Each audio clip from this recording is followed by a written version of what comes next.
Hey guys, it's Saga from TechWorks, and it is time to compare the cameras on the OnePlus 7 Pro with the ones on the iPhone XS Max. OnePlus seems really proud of the cameras on their new phone, and with a DxOMark score of 111, they have hyped it quite a bit. If you checked out my dedicated video about the cameras on the OnePlus 7 Pro, you might know that the camera hardware is really good, but OnePlus just wasn't taking the best advantage of it via their software. Since that video went live, OnePlus has released a software update which is set to improve the camera performance of the 7 Pro. So after the update, I'm really excited to see where will these triple cameras on the OnePlus 7 Pro stand in comparison to the dual cameras on the iPhone XS Max. I'm really counting on the cameras on the OnePlus 7 Pro to be great because I really like the overall phone and I wanted to replace the iPhone XS Max as my main phone for the next 3 to 4 months. We have a lot of image and video samples to go through, so to save us some time, I will list down the camera specs on both these phones in this slide. You can pause the video and go through them if you want. Before we head over to the image and video samples, if you are new to this channel, why don't you take a few moments to hit the subscribe button and the bell icon next to it. That way, you won't miss out on any of the amazing videos coming up on this channel. Let us start with the daylight images. iPhone captures 12 megapixel images natively, whereas the OnePlus 7 Pro uses pixel binning to capture 12 megapixel images with its 48 megapixel sensor. There are slightly more details in OnePlus 7 Pro's images, which you can see when I zoom in on this image. This should be true for all the images from the OnePlus 7 Pro, but that is not the case. In the very next image, as we zoom in, we see a lot of details in iPhone's image, but the one from the OnePlus 7 Pro is very soft. Colors from iPhones have always been the best, and they are the most accurate representation of the actual scene, whereas there is a slight magenta tint in some of the images from the OnePlus 7 Pro. The magenta tint is especially visible in the images where we have blue sky in the background. As we move to indoor or controlled lighting conditions, OnePlus starts showing better looking colors. Even after the latest software update, OnePlus overexposes the shot in certain situations, like in this one. Having a bit more contrast in this shot would have made it look much better, like the one from the iPhone XS Max. Coming to the high dynamic range situations.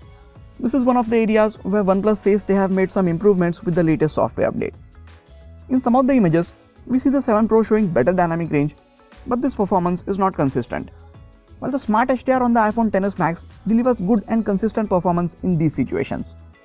OnePlus either manages to take care of the shadows or the highlights, which is not what the HDR mode is supposed to do. It is supposed to bring up details from the shadows and at the same time preserve the details from the highlights. OnePlus 7 Pro doesn't do this consistently for all of the shots. You get 3 lenses with different focal lengths on the OnePlus 7 Pro, thanks to which it lets you take images like these by standing at the same exact spot. It is really nice to have these different focal lengths on a smartphone. Earlier, we had this option only on the big interchangeable lens cameras. iPhone XS Max also has a secondary lens which will let you take 2x optically zoomed images. On the 3x lens, OnePlus is using 2.2x optical lens and the remaining 0.8x zoom is digital, giving us a combined 3x lossless zoom. Here is a 3x digitally zoomed image from the iPhone XS Max compared with the 3x image from the OnePlus 7 Pro. You can barely see any difference in these images, so even without the 3x telephoto lens, iPhone XS Max can take similar looking 3x digitally zoomed images. While it is good to have these different focal lengths, I still think OnePlus should have done better with the 2 extra cameras. Telephoto lens is not as detailed and the wide angle lens gives you very soft images, especially towards the edges. Coming to the close-up and macro shots. OnePlus says the 7 Pro switches between laser, face detection or continuous autofocus depending on what the scene demands. But due to this, focusing on the OnePlus 7 Pro is pretty messed up. In many situations, especially while trying to focus on a nearby object, it fails miserably. I was trying to make the 7 Pro focus on this leaf, and it just won't do it. I tried tapping on it, moving the phone away a bit, but it just won't set the focus. And this is after the latest software update in which OnePlus claimed to have fixed this issue.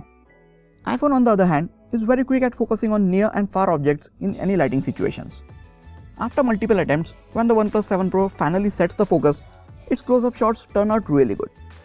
It doesn't capture the best looking colors, but thanks to the wide aperture, background in its close-up shots is blurred out very nicely. While taking portrait shots, both these phones use telephoto lens for the depth information, so the composition is pretty much the same and the background is much more compressed compared to the portrait shots from other smartphones. Dynamic range is a bit better in the portrait shots from the iPhone, and the actual subjects are very soft in OnePlus 7 Pro's portrait shots. While the portraits on the iPhone XS Max look really good, with nice colors and the subject is in perfect sharp focus.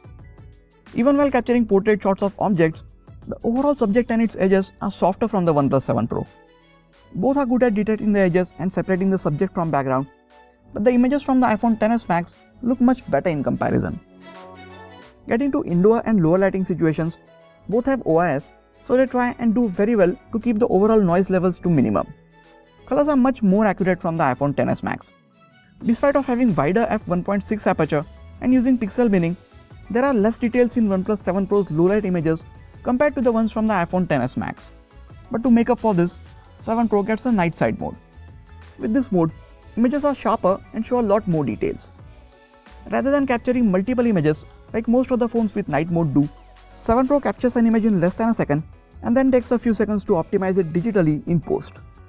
The resulting images are not as good as the night mode images from the Pixel 3 on the Huawei P30 Pro, but these images take way less time to capture and does the job for the most part. Other than for these camera reviews, I don't take a lot of images in lower light, but if you are someone who takes a lot of images in these lighting conditions, then the 7 Pro might be the better option for you.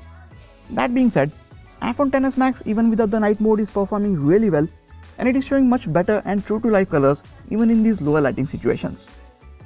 That brings us to the front-facing cameras. 16-megapixel pop-up selfie camera on the OnePlus 7 Pro captures more details. It also has a wider field of view compared to the front-facing camera of the iPhone. But the skin tones and overall colors are again much better in iPhone's images. There are more details in the portrait selfies of the OnePlus 7 Pro, and it also shows good dynamic range and better edge detection. But again, due to overall colors and skin tones, I prefer portrait selfies from the iPhone XS Max. Here's a video from the front-facing camera of the OnePlus 7 Pro and the iPhone XS Max. You can see how both these phones are handling the overall colors of the scene, exposure, and stabilization when I'm walking around with them. Both can shoot 4K 60fps videos. iPhone uses combination of OIS and EIS to stabilize these videos, whereas OnePlus only uses EIS to stabilize 60fps videos, which makes them a bit choppy. 4K 30fps videos do get EIS on the 7 Pro. It captures Rec 2020 colors, and most of our displays show Rec 709 colors, so the colors might look a bit oversaturated, but they look perfectly fine when you view them on an HDR display. 1080p videos from the iPhone are of higher bitrate, so there seem to be a bit more details in its videos. Both can capture 1080p slow motion videos in up to 240fps. OnePlus 7 Pro can take things a bit further and shoot 480fps slow motion videos in 720p resolution. Although OnePlus can take higher frame rate slow motion videos, overall videos from the iPhone XS Max are still better. For a long time, no one has been able to challenge Apple in the way they combine OIS and EIS to give us stable and detailed videos. So whenever I need to shoot videos with my phone, my hands automatically go to the iPhone. So after looking at over 60 image and video samples, it is clear that the iPhone has a better set of cameras. OnePlus 7 Pro is not too bad, but I feel OnePlus has spent more time on hyping and marketing their cameras rather than using that time on improving their image processing. Cameras have been one of the weakest features on OnePlus smartphones for years, and this year doesn't seem to be any different. I was really hoping to use the OnePlus 7 Pro as my main device for the next few months, but camera is one of the most important feature for me on a smartphone, and in their current state, I don't think these triple cameras are super reliable for my use. I think the cameras themselves have got a lot of potential if OnePlus could really fix the white balance inconsistencies, focusing issues, and softer portrait shots with the next software update. What do you guys think about the cameras on these phones? Do you think OnePlus should get another pass for its cameras like always? Or do you think they really need to step up their camera game, especially when they are charging close to 50,000 rupees for these new phones? I think at this price, people are not expecting to make a lot of compromises, especially in terms of the camera. If you are looking to buy any of these phones, I will really appreciate if you get them from the affiliate links in the description section. It helps the channel out at no extra cost to you. That is it for this video, guys. Please hit the like button if you enjoyed this video and subscribe to the channel for more quality tech videos like this. You can also check out some of the other videos from this channel.